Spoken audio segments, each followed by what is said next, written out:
নবী সাল্লাল্লাহু আলাইহি ওয়াসাল্লাম বলেছেন কিয়ামতের আগে শেষ জামানায় 30 জন ভণ্ড নবীর আগমন ঘটবে। কতজন?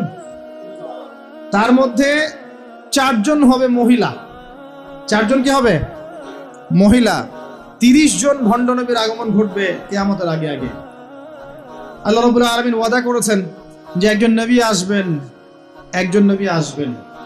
অচিরেই একজন নবী আসবেন 2 জন ফেরেশতার কাঁধে ভর দিয়ে সিরিয়ার দামেস্কে সাদা মসজিদের মিনারের উপরে তার চুল দিয়ে টপ টপ করে পানি পড়তে থাকবে, তার গায়ে একটু হলুদ রঙের জামা থাকবে, চুলগুলো থাকবে ব্রাউন কালারের, সিল্কি চুল ব্রাউন কালারের। তিনি হচ্ছেন নবী ঈসা আলাইহিস সালাম। মারিয়াম আলাইহিস সালামের তারা তাকে ক্রুশবিদ্ধ করে নাই, বাল রাফাআহু আল্লাহু ইলাইহি, বরং আল্লাহ তাকে তার কাছে তুলে নিয়েছেন। সুবহানাল্লাহ। এবং তিনি তাকে পাঠাবেন কি জন্যে? কারণ শেষ জামানায় ঈসা ইবনে মারিয়াম এই জেরুজালেম থেকে সারা বিশ্বকে শাসন করবেন এই কারণে, এবং তার হাতে আল্লাহ রাব্বুল আলামিন মসিহুদ দাজ্জালকে হত্যা করাবেন। একজন নবী এর হাতে বিশ্বের ইতিহাস শেষ হবে, অন্য কারো হাতে শেষ হবে না। এই বিশ্বের ইতিহাসটা শেষ হবে একজন নবীর হাতে। যতক্ষণ না তিনি আসছেন, যতক্ষণ না সারা ওয়ার্ল্ডে তিনি ইসলামী খেলাফা পুনরায় কায়েম করছেন, ততক্ষণ কিয়ামত হবে না ইনশাআল্লাহ। একদম টেনশন করেন না, কিয়ামত হবেই না যতক্ষণ উনি আসছেন না ইনশাআল্লাহ আযজা ওয়া জাল্লা। তাই এভাবেই যাবে, ঈসা ইবনে মারিয়ামের হাতে পুরো বিশ্বের ক্ষমতা থাকবে ইনশাআল্লাহ। তিনি সবচেয়ে বড় ক্যারেক্টার শেষ জামানার। আর তার অনেক আগেই ইমামুল মাহদী ইন্তেকাল করবেন, অনেক আগেই ইমামুল মাহদী ইন্তেকাল করবেন। ঈসা ইবনে মারিয়াম থাকবেন 40 বছর, তিনি ইসলামী শাসন কায়েম করবেন পুরো বিশ্বে। কিন্তু কিয়ামতের আলামতগুলো যেভাবে একটার পর একটা আসছে, এতে মনে হচ্ছে দূরদর্শিতার সাথে যে সময় বেশি বাকি নেই। একদিন নবী করিম সাল্লাল্লাহু আলাইহি ওয়াসাল্লাম, যখন নবীর নাম আসবে দরুদ পড়বো আমরা সবাই, বলবো সাল্লাল্লাহু আলাইহি ওয়াসাল্লাম। নবী সাল্লাল্লাহু আলাইহি ওয়াসাল্লাম মসজিদের মধ্যে বসে আছেন। তার ইন্তেকালের অল্প কয়েকদিন আগের ঘটনা, এটা হতে পারে 50 দিন বা 60 দিন বা 80 দিন।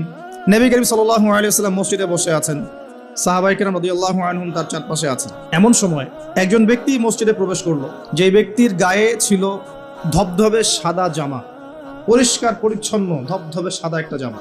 দেখেন মসজিদে আসার আদব, আমরা মসজিদে যাই সবচেয়ে নোংরা জামাটা পরে যাই। দেখবেন একটা ছেঁড়া লুঙ্গি, ছেঁড়া গেঞ্জি, ছেঁড়া পাঞ্জাবি, মসজিদে চলে গেলাম। এই ব্যক্তি মসজিদে আসছেন, তার সবচেয়ে সেরা কাপড়টা পরে আসছেন, ধবধবে সাদা জামা পরে আসছেন। আর সাদা পোশাক পরা কিন্তু সুন্নত, এটা জানেন তো? সাদা পোশাক পরা সুন্নত। সাদা পোশাক পরে তিনি মসজিদে আসলেন, ধবধবে সাদা পোশাক, এবং তার চুলগুলো ছিল প্রচন্ড কালো, কুচকুচে কালো, সুন্দর পরিপাটি। তো পরিপাটি থাকা ইসলামের সুন্নত। তিনি এসে নবী সাল্লাল্লাহু আলাইহি ওয়াসাল্লামের কাছে এসে বসলেন।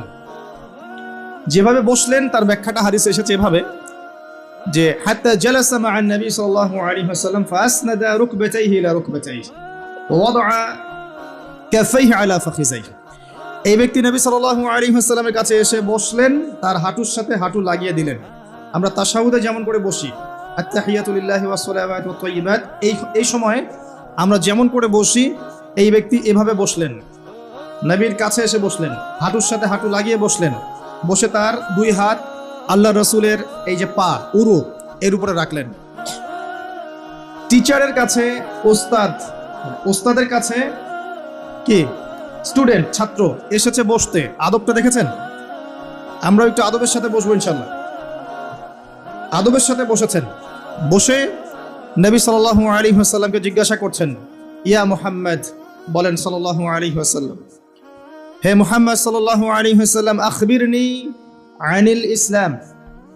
হে মুহাম্মদ সাল্লাল্লাহু আলাইহি ওয়াসাল্লাম, আমাকে ইসলাম সম্পর্কে বলুন। নবী সাল্লাল্লাহু আলাইহি ওয়াসাল্লাম বলেন, আল ইসলাম, ইসলাম হচ্ছে আন তাশহাদা আল্লা ইলাহা ইল্লাল্লাহ ওয়া আন্না মুহাম্মাদান আবদুহু ওয়া রাসূলুহু।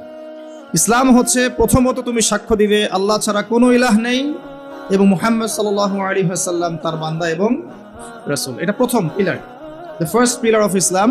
তাওহীদ, একত্ববাদের সাক্ষ্য দেয়া, এবং রিসালাত, মুহাম্মদ সাল্লাল্লাহু আলাইহি ওয়াসাল্লামের নবুয়তের স্বীকৃতি দেয়া, এটা প্রথম। তারপরে ওয়ান তুকিমুস সালাহ, এবং তুমি সালাত কায়েম করবে, 5 ওয়াক্ত সালাত কায়েম করবে। ওয়া তু'তিয়াজ যাকাত, এবং যাকাত প্রদান করবে, নিসাব পরিমাণ সম্পদ হয়ে গেলেই যাকাত প্রদান করবে। ওয়া তাসুমা রমাদান, এবং রমাদান মাসে সওম পালন করবে, রমজান মাসে সওম পালন করবে, এবং তোমার যদি সামর্থ্য হয় তাহলে বাইতুল্লাহ গিয়ে হজ করবে। এই হলো ইসলাম। ইসলামের পিলার কয়টা ভাই? 5টা। তাওহীদ এবং রিসালাত, অর্থাৎ কালিমা লা ইলাহা ইল্লাল্লাহ মুহাম্মাদুন রাসূলুল্লাহ। 2 নাম্বার সালাত, 5 ওয়াক্ত। সালাত নাই, ইসলাম থেকে নাম কাটা। মান তারাকা সালাতান মুতাআম্মিদান ফাকাদ কাফারা, কেউ যদি সালাত ইচ্ছা করে ছেড়ে দেয় মুসলিমের লিস্ট থেকে নাম কাটা পড়ে গেছে। জনগণ থেকে হাজী সাহেব বলতে পারে আল্লাহর লিস্টে নাম নাই, কারণ সে সালাত ছেড়ে দিয়েছে। সালাত ছেড়ে দিলে ইসলামের কোনো পিলার থাকে না। আপনি অন্যান্য গুনাহ করছেন কিন্তু সালাত পড়ছেন, অ্যাটলিস্ট নাম আছে আপনার, মুসলিম আপনি। নামাজ বাদ দিয়ে দিয়েছে, তার ইসলামের লিস্টে তার কোনো নাম নাই। মান তারাকা সালাতান মুতাআম্মিদান ফাকাদ কাফার, সে কুফরি করলো, কাফের হয়ে গেল। বাইনা রাজুলি ওয়া বাইনাশ শিরকি ওয়াল কুফরি তারকুস সালাহ, একজন আল্লাহর বান্দা আর একজন কাফের মুশরিকের মাঝে পার্থক্য হচ্ছে নামাজ। ঠিক আছে ভাই, সালাত নাই, ইসলাম নাই। আচ্ছা, তারপরে বলেছেন যাকাত, তোমার নিসাব পরিমাণ সম্পদ হয়ে গেলে যাকাত প্রদান করবে। আপনার নিসাব পরিমাণ সম্পদ হয়ে গেলে, 1 বছর যদি সম্পদ আপনার কাছে থাকে, আপনাকে যাকাত প্রদান করতে হবে 2.5%। এটা হলো ইসলামিক অর্থনীতির মূল ভিত্তি। ইসলামিক অর্থনীতি দাঁড়িয়ে আছে যাকাতের উপরে, ব্যবসার উপরে, সাদাকার উপরে। এগুলো ইসলামিক অর্থনীতির পিলার। এর মধ্য দিয়ে টাকা পয়সা সবার হাতে হাতে ঘুরতে থাকে। কেউ চিরস্থায়ী গরিব হয় না, কেউ চিরস্থায়ী ধনীও হয় না, একটা সাম্য বজায় থাকে। আর কেউ ধনী হয়ে গেলেও তার সম্পদে গরিবের হক থাকে, যাকাত, তখন সেটা তাকে দিতে হয়। এভাবে ইসলামিক ইকোনমিক্স ঘুরতে থাকে। পক্ষান্তরে সুদের মধ্য দিয়ে এক শ্রেণীর মানুষ দিন দিন ধনী হতে থাকে, আর এক শ্রেণীর মানুষ দিন দিন গরিব হতে থাকে। এটা সুদের ফলাফল। এর ফলশ্রুতিতে বিশ্বের একটা অংশ দিন দিন ধনী হয়েছে, আর বাকি অংশগুলো গরিব হয়েছে। এবং এটা আমি অনেকদিন বলেছি, মায়ের সাথে জেনার মতো অপরাধ, আল্লাহ এবং তার রাসূলের সাথে যুদ্ধের মতো অপরাধ। 36টা জেনা করলে যে পাপ হয়, 1 দিরহাম সুদ খেলে সেই পাপ হয়। যে ব্যক্তি সুদ খায়, যে দেয়, যে লিখে রাখে, যে সাক্ষী থাকে, সবাইকে নবীজি বলেছেন সমান অপরাধী। এগুলোর সাথে সম্পৃক্ত থেকে কেউ যদি আশা করে যে আমি পরকালে নবীর সুপারিশ পাবো, হাউজে কাউসারের পানি পাবো, কবরের প্রশ্নের উত্তর দিতে পারবো, ওই ব্যক্তির চাঁদে গিয়ে থাকা দরকার, পৃথিবীতে থাকার দরকার নাই। পৃথিবী বুদ্ধিভিত্তিক মানুষদের জন্য, অজ্ঞদের জন্য নয়। 3 নাম্বার যাকাত। 4 নম্বরে বলেছেন রমাদান মাসে সওম রাখবেন। রমাদান আমাদের সামনে আছে, রমাদানকে নিয়ে আমি কয়েকটা লেকচার দিয়েছি এই পর্যন্ত। তো মূল কথাগুলো আবার বলছি আপনাদেরকে। রমজান মাসে সবচেয়ে বেশি সময় দিবেন আল কোরআনকে। পারবেন ইনশাল্লাহ? কোরআন খতম করবেন রমজান মাসে, কোরআন তিলাওয়াত করবেন বেশি বেশি, অর্থটা বোঝার চেষ্টা করবেন। যারা হাফেজ আছেন তারা এটাকে চর্চা করবেন, হিফজটা চর্চা করবেন। রমাদান মাসে কোরআন শেখাবেন, শিখবেন। রমজান মাসে 5 ওয়াক্ত নামাজ জামাতে পড়ার চেষ্টা করবেন, যাকাতগুলো দিয়ে দেওয়ার চেষ্টা করবেন। কম খাওয়ার অভ্যাস করবেন, কম খাওয়ার অভ্যাস করবেন। বেশি বেশি বাজার ঘাটে যাবেন না, আল্লাহর জিকিরে, তাসবিহ তাহলিলে, আল্লাহর কাছে দোয়া ইস্তেগফারে সময় কাটাবেন। দান সদকা বাড়িয়ে দিবেন রমজান মাসে, দান সদকা বাড়িয়ে দিবেন। বেশি বেশি মানুষকে ইফতার করাবেন, তারাবির সালাত জামাতে পড়বেন। সম্ভব হলে শেষ দশকে ইতিকাফ করবেন, কারণ ওই দশকে কি আছে? লাইলাতুল কদর। শেষের দশকের বিজোর রাতে লাইলাতুল কদর আছে। 21, 23, 25, 27, 29 এর মধ্যে একটা রাত হচ্ছে লাইলাতুল কদর। আপনি এক রাত জাগবেন, হাজার হাজার মাস ইবাদত করেন নাকি পেয়ে যাবেন ইনশাআল্লাহ। এই সুযোগ পাওয়া যাবে সব সময়? আল্লাহ পাক কবুল করুন, আমিন। রমজানে এই কাজগুলো বেশি বেশি করবেন। এরপরে বলা হয়েছে যদি সামর্থ্য থাকে তুমি হজ করবে। হজ সবার উপরে ফরজ নয়, যাদের সামর্থ্য আছে তার উপরে হজ করা ফরজ। আমাকে বলা হয়নি যে টাকা পয়সা ধার করে হজ করতে, বলা হয়েছে? বলা হয়নি। হজের সামর্থ্য হলে আপনি হজ করবেন। আর হজ করবেন আল্লাহর তাওহীদ শেখার জন্য, আলহাজ টাইটেল পাওয়ার জন্য নয়। একটা আলহাজ টাইটেল পেয়ে যাব আর মানুষের ঘরে ঘরে গিয়ে বলবো আমি হাজী সাহেব, আমাকে মনোনীত করেন, এই জন্য হজ করবেন। হজ করবেন আল্লাহর সন্তুষ্টির জন্য, ইব্রাহিম আলাইহিস সালামের সুন্নাহ তরিকা শেখার জন্য। ওই যে কাবা ঘর কার সুন্নতের সাথে জড়িত? ইব্রাহিম আলাইহিস সালাম। ওই যে কুরবানি করছি আমরা কার সুন্নতের সাথে জড়িত? ইব্রাহিম এবং ইসমাইল আলাইহিস সালাম। সাফা মারওয়া সাই করছেন কার সুন্নত? তার স্ত্রী ইসমাইল এবং হাজারা আলাইহিমাস সালাম। সবকিছু দেখবেন তাদের সাথে সম্পৃক্ত। শয়তানকে পাথর মারা কার সুন্নাহ? ওই যে ইব্রাহিম আলাইহিস সালাম। ইব্রাহিমী তাওহীদের একত্ববাদের চেতনা শিখতে হয় হজে গিয়ে। এটা আই ওয়াশ করার নাম নয়, আল্লাহর টাইটেল নেওয়ার জন্য নয়। আল্লাহ পাক বোঝার তৌফিক দান করুন। মানুষের আমলের মধ্যে যদি রিয়া থাকে, রিয়া, এই আমলগুলোকে আল্লাহ পাক ধুলো বানিয়ে উড়িয়ে দিবেন। আর রিয়া কি জিনিস? মানুষকে দেখানোর জন্য মানুষ আমল করা, মানুষ জানুক যে আমি অনেক বড় আলেম, অনেক বড় দায়ী, অনেক বড় বক্তা, অনেক বড় মুফাসসির, অনেক বড় হাফেজ, অনেক বড় বুজুর্গ, মানুষ আমাকে এটা মনে করুক। অন্যকে দেখানোর জন্য আমল করার সাথে সাথেই আপনার আমল নষ্ট হয়ে যাবে। আর এটা এত সূক্ষ্ম, যেটা সম্পর্কে নবী সাল্লাল্লাহু আলাইহি ওয়াসাল্লাম বলেছেন, অন্ধকার রাতে কালো পাথরের উপরে কালো পিঁপড়া যদি হেঁটে যায়, বোঝার চেষ্টা করেন, অন্ধকার রাতে কালো একটা পাথর, এর উপর কালো পিঁপড়া হেঁটে যাচ্ছে, বোঝা যাবে? তার শব্দ কি দেখা যাবে, শোনা যাবে? রিয়াটা এমন সূক্ষ্ম, বোঝা যায় না। যদি এটা মনের মধ্যে চলে আসে, এই দোয়াটা পড়তে পারেন, আল্লাহুম্মা ইন্নী আউযু বিকা আন উশরিকা বিকা ওয়া আনা আ'লাম ওয়া আস্তাগফিরুকা লিমা লা আ'লাম। ইনশাআল্লাহ আল্লাহ পাক মাফ করে দিবেন। অর্থ হচ্ছে, আল্লাহ, আমি তোমার সাথে জানা এবং অজানা শিরক থেকে তোমার কাছে ক্ষমা চাচ্ছি। আমি জেনে যে শিরকগুলো করেছি এ থেকেও ক্ষমা চাচ্ছি, যেটা না জেনে করেছি, এই যে গোপন শিরক, রিয়া করেছি, এ থেকেও মাফ চাচ্ছি। আল্লাহ পাক ইনশাআল্লাহ মাফ করে দেবেন। এই পাঁচটা হচ্ছে ইসলামের পিলার। আর ইসলাম একমাত্র দিন যেটা আল্লাহর কাছে কবুলিয়ত পেয়েছে। অন্য কোনো দিন কি আল্লাহর কাছে গ্রহণযোগ্য?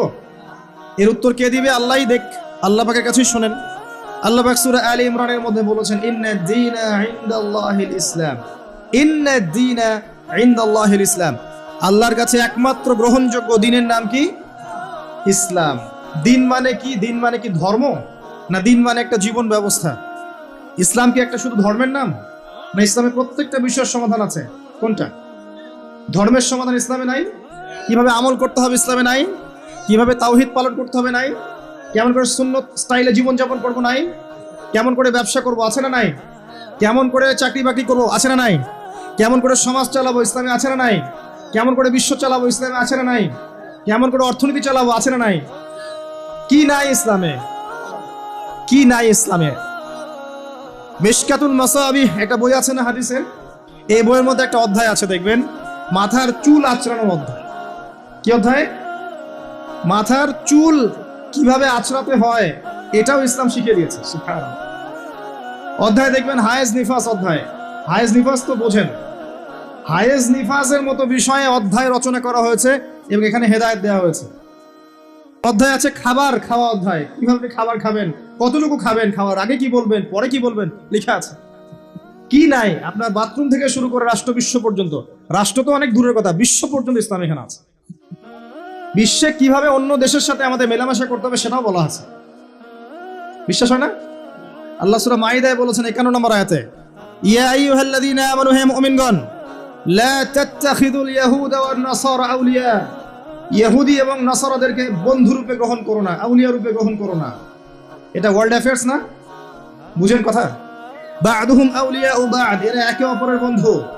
বিশ্বের মধ্যে একটা শক্তি আছে না একে অপরের বন্ধু, ইহুদি খ্রিস্টানদের, যারা প্যালেস্টাইন দখল করে আছে, এদেরকে জায়নিস্ট বলা হয়। আল্লাহ পাক এদের সাথে বন্ধুত্ব করতে নিষেধ করেছেন। তাহলে কোরআনের মধ্যে ভূরাজনৈতিক বিষয় নাই? কি নাই? সব আছে। একজন মানুষ বিশ্বাস করে কোরআনের সব আছে, হাদিসের সব আছে, ইসলামের সব আছে, কিন্তু আমল করতে গিয়ে পারে না। এই ব্যক্তিকে আল্লাহ পাক মাফ করতে পারেন না? পারেন ইনশাআল্লাহ। আর একজন ব্যক্তির বিশ্বাসই হয় না যে ইসলামে সব আছে, সে মনে করে ইসলাম এই যুগে চলে না ওই যুগে চলতো, সে মনে করে যে ইসলামে কোরআনে সবকিছু নাই, আংশিক বিষয় আছে, এগুলো আমরা ডিল করব। ভূরাজনৈতিক প্রেক্ষাপট, অর্থনীতি, সামাজিক নীতি, পলিটিক্স, এগুলো আমরা ডিল করব। ইসলাম হচ্ছে তাসবিহ, তাহলিল, জিকির, আজকারের নাম। কিছু মানুষ এমনটাও মনে করে, আছে না? এদের জন্য জাহান্নামের আগুন ছাড়া কোনো জায়গা নেই, কোশ্চিন কালেও না। একজন ব্যক্তির আকীদা যদি ঠিক না হয়, তার আমল কোনো কাজে দিবে না। আর একজন ব্যক্তির আকীদা ঠিক আছে, ইসলামের সব আছে, কোরআনের সব আছে, হাদিসের সব আছে, আমি মানতে পারি না, আমি দুনিয়ার কারণে হোক, অন্যান্য চাপের কারণেই হোক, আমার বিভিন্ন স্বার্থের কারণে হোক, আমি মানতে পারছি না, কিন্তু আমি বিশ্বাস করি যে সব ইসলামে আছে, একে আল্লাহ পাক মাফ করতে পারেন। পারেন না? ইনশাআল্লাহ পারেন। অতএব আকীদা পরিষ্কার করেন। আল্লাহ বলছেন, ইন্না দীনা ইনদাল্লাহিল ইসলাম, একমাত্র দিন আল্লাহর কাছে গ্রহণযোগ্য সেটা হলো ইসলাম। কথা বলেন, ইসলাম। অর্থ কি? আত্মসমর্পণ। ইয ক্বালা লাহু রাব্বুহু আসলিম, যখনই তার রব তাকে বলেছেন আত্মসমর্পণ করো, ক্বালা আসলামতু লিরাব্বিল আলামিন, তিনি বলেছেন আমি জগৎসমূহের প্রতিপালকের নিকটে আত্মসমর্পণ করলাম। এই ব্যক্তিকে ইব্রাহিম আলাইহিস সালাম যখনই আল্লাহ বলেছেন আত্মসমর্পণ করো, তিনি বলেছেন আত্মসমর্পণ করলাম। তিনি তো আমাদের নাম রেখেছেন মুসলিম, তাই না? হুয়া সাম্মাকুমুল মুসলিমিন। আল্লাহ বলছেন সন্তানকে আর তার মাকে রেখে আসো কাবা ঘরের পাশে মরুভূমিতে জনমানব শূন্য জায়গায়। তিনি বলছেন না যে আল্লাহ এর পিছনে যুক্তি কি, ওকে রেখে আসবো এর পিছনে দর্শন কি, এর পিছনে বৈজ্ঞানিক ব্যাখ্যা কি? জিজ্ঞাসা করেছেন? ইব্রাহিম আলাইহিস সালাম জিজ্ঞাসা করেছেন? রেখে এসেছেন। একবার আল্লাহ পাক বলেছেন সন্তানকে জবাই করে দাও। ইব্রাহিম আলাইহিস সালাম বলেছেন কি জন্য জবাই করবো আল্লাহ, বাচ্চা মানুষ, এর পিছনে যুক্তি কি আল্লাহ, এর পিছনে দর্শন কি, বৈজ্ঞানিক ব্যাখ্যা কি? জিজ্ঞাসা করেছেন? যখন আল্লাহ যে আদেশ করেছেন আসলামতু লিরাব্বিল আলামিন, আমি আত্মসমর্পণ করব, সারেন্ডার, এর নাম ইসলাম। প্রত্যেকটা বিষয়ের পিছনে যুক্তি থাকবে, দর্শন থাকবে, বিজ্ঞান থাকবে, কিন্তু এগুলোর সীমাবদ্ধতা আছে, আল্লাহর জ্ঞানের কোনো সীমাবদ্ধতা নাই। কথা কি বুঝতে পারছেন? একটু কথা ধরতে হবে। ইসলাম আত্মসমর্পণের নাম। আত্মসমর্পণের মধ্য দিয়ে শান্তি অর্জন করা। একজন ব্যক্তি যদি আত্মসমর্পণ না করে শান্তি পাবে? শান্তি পাবে না, ওর ভিতরটা অস্থির হয়ে থাকবে। যখন সে আল্লাহর প্রতি পূর্ণ বিশ্বাসী হবে যে আল্লাহ পাকের প্রতিটা বিধানই আমার কল্যাণের জন্য, তখন দেখবেন মনের শান্তি চলে এসেছে। আর যদি অশান্ত থাকে, না এটা ঠিক হতেও পারে, নাও হতে পারে, সংশয়বাদী হয়, বুদ্ধিবাদী হয়, বা অভিজ্ঞতাবাদী হয়, বা সমন্বয় মতবাদে বিশ্বাস করে, বা অন্যান্য দার্শনিক মতবাদগুলোতে বিশ্বাস করে, ভোগবাদী হয়, বস্তুবাদী হয়, দেখবেন সে মনে শান্তি পাবে না। তো ইসলাম মানে কি ভাই? আত্মসমর্পণের মাধ্যমে শান্তি অর্জন করা। আল্লাহ পাক যদি আপনাকে বলেন 5 ওয়াক্ত সালাত পড়তে হবে, আপনি কি জিজ্ঞাসা করবেন কেন পড়বো, যুক্তি কি, বিজ্ঞান কি, এর পিছনে জিজ্ঞাসা করবেন? যুক্তি বিজ্ঞান দর্শন সব সমস্যার সমাধান দিতে পারে? পারে? আমরা তো মনে করি পারে। যুক্তি বিজ্ঞান দর্শন সমস্ত সমস্যার সমাধান দিতে পারে? এত সহজ? আমরা যে বেঁচে আছি, আমাদের দেহের মধ্যে একটা রূহ আছে, আছে আত্মা আছে। আত্মার সংজ্ঞা দিতে পেরেছে বিজ্ঞান, দর্শন, যুক্তি দিতে পেরেছে? আত্মা কাকে বলে, কত প্রকার, কি কি, কঠিন না তরল না বায়বীয়, বলতে পেরেছে? সুবহানাল্লাহ। অথচ আত্মা বলে কি কিছু নাই? এই যে গাছের প্রাণ আছে, এই প্রাণ একটা রূহ না, আত্মা না? একটা পিঁপড়ার মধ্যে আত্মা আছে না? একটা পশু পাখির মধ্যে আত্মা আছে না? কিছু একটা তো আছে যার জন্য জীবিত আছে। যখন ডেড তখন কিছু একটা নাই যেটা তার মধ্যে ছিল। কি ছিল না? আত্মা, রূহ, সোল, এটা সংজ্ঞা দিতে পারবে? পারবে না। ফিলোসফিতে আমরা যতগুলো তত্ত্ব পড়েছি, কেউই আজ পর্যন্ত আত্মার সঠিক ডেফিনেশন দিতে পারে না। যাই হোক, ওইদিকে আমি যাচ্ছি না। মূল বিষয়টা হচ্ছে ইসলামের প্রত্যেকটা বিষয়কে আপনি যুক্তি বিজ্ঞান দর্শন দিয়ে প্রমাণ করতে পারবেনই জরুরি না, কারণ এগুলোর সীমাবদ্ধতা আছে। আল্লাহর ওহীর কোনো সীমাবদ্ধতা নাই। এইগুলোর জ্ঞান সসীম, আল্লাহর জ্ঞান অসীম। কথা কি বুঝতে পারছেন? আল্লাহর জ্ঞানে সবকিছু ধরে, আমাদের বুদ্ধিতে সবকিছু কখনোই ধরবে না। ধরতে পারলে তো আমরাই রব হয়ে যেতাম। নাউজুবিল্লাহ। ইসলাম ছাড়া অন্য দিন চলবে কিনা প্রশ্ন, উত্তর আল্লাহ দিচ্ছেন সূরা আলে ইমরানের মধ্যেই। ওয়ামান ইয়াবতাগি গায়রাল ইসলামি দীনান ফালাই ইউকবাল মিনহু, কেউ যদি ইসলাম ছাড়া অন্য কোন জীবন ব্যবস্থা তালাশ করে, ফালাই ইউকবাল মিনহু, আরবি যারা জানে টুকটাক ব্যাকরণ তারাও জানে, লা ইউকবালা, কোশ্চিন কালেও কবুল করা হবে না। কখনো হবে এমন না, ফালাই ইউকবালা, কোশ্চিন কালেও কবুল করা হবে না, ফুল স্টপ। কেউ যদি ইসলাম ছাড়া অন্য কোনো জীবন ব্যবস্থা তালাশ করে, ইসলাম ছাড়া অন্য কোনো তন্ত্র মন্ত্র দর্শন ইত্যাদি তালাশ করে, এগুলোর মধ্যে সবকিছু সমাধান খোঁজে, এগুলো আনুগত্য করে, আল্লাহ বলছেন কোশ্চিন কালেও ওর কাছ থেকে কোনো আমল কবুল করা হবে না। ওয়া হুয়া ফিল আখিরাতি মিনাল খাসিরিন, এবং পরকালে সে ব্যক্তি খাসিরিন, ক্ষতিগ্রস্তদের অন্তর্ভুক্ত হবে ইনশাআল্লাহ তাআলা। বেস কি ইসলামের, ভিত্তি কি? কোরআন এবং হাদিস। যদি কেউ বলে আমি কোরআন মানি হাদিস মানি না, সুস্পষ্ট কাফের। কেউ যদি বলে আমি কোরআন মানি নবীর হাদিস মানি না, সুস্পষ্ট কাফের, কোনো সন্দেহ নাই। সন্দেহ আছে? কোরআন এবং হাদিস এই দুটো পিলারের উপরে দাঁড়িয়ে আছে ইসলাম। ইজমা কিয়াস আছে, কিন্তু মূল থিম হচ্ছে কোরআন এবং হাদিস, এর উপর দাঁড়িয়ে আছে ইসলাম। এটাই একমাত্র দিন আল্লাহর কাছে যেখানে সমস্ত বিষয়ের সমাধান আছে। এর বাইরে অন্য কোনো দিন কেউ যদি খোঁজে, কোশ্চিন কালেও কবুল করা হবে না। এবং আরো একটা শর্ত আছে, কোরআন এবং হাদিস যেভাবে নবীজি বুঝেছেন, তার সাহাবীরা বুঝেছে, ওইভাবেই বুঝতে হবে, নতুন কোনো বুঝ চলবে না। কথা কি বুঝতে পারে নাই?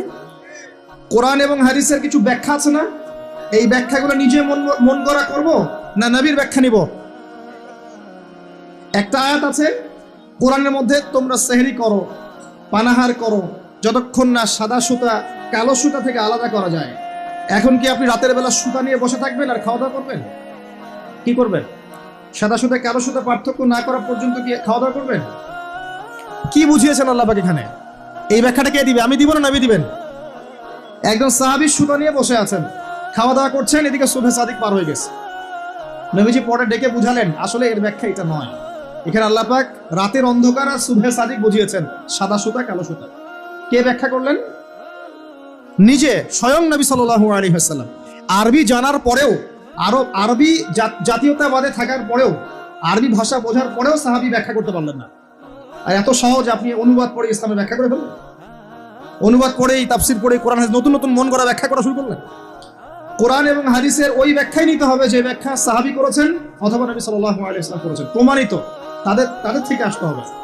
নিজের মন করা কোনো ব্যাখ্যা চলবে না, তবে ইস্তেহাদ চলবে। কি চলবে?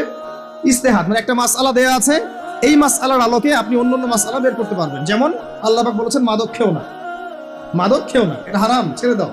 আচ্ছা, এখন এখানে তো কোরআনে তো সিগারেট শব্দ নাই, এখানে তো ইয়াবা শব্দ নাই, এখানে তো এই যে ফেন্সিডিল শব্দ নাই, গাঁজা শব্দ নাই, আফিম নাই, যেগুলো আপনাদের এখানে চাষ হয়, তাই না? তামাক নাই, এগুলো নাই। তো কোরআনে যেহেতু নাই তাহলে খাওয়া যাবে। ব্যাপারটা কেমন? কোরআনে মূলনীতি দেওয়া আছে না? এখন যে কোনো বস্তুই যাই মাদকতা সৃষ্টি করবে সেটাই হারাম। সিম্পল। এই যে ইস্তেহাদ করলেন আপনি, এটার অপশন আছে, এর দরজা খোলা আছে, কিন্তু নতুন মন করা ব্যাখ্যা চলবে না। অন্যান্য সমস্ত ধর্মের ভালো ভালো জিনিসগুলোকে নিয়ে নতুন একটা ধর্ম চালু করলেন আর সবাইকে ওইদিকে ডাকছেন এইসব তন্ত্রমন্ত্রে ইসলাম বিশ্বাস করেন। চূড়ান্ত সঠিক রিলিজিয়ন ইসলাম, এখানে সমস্ত কিছু সমাধান আছে, এখানেই সবকিছু আছে, এর বাইরে কিছু নাই। হ্যাঁ, ইসলামের কল্যাণের সাথে যদি কোনো কিছু মিলে যায় ওই বিষয়টা নিতে আমাদের কোনো আপত্তি নেই, কিন্তু কোরআন সুন্নাহর মূলনীতির সাথে কোনো কিছু যদি না মেলে সেটা মানতে মুসলিমরা কোশ্চিনকালেও বাধ্য নয়।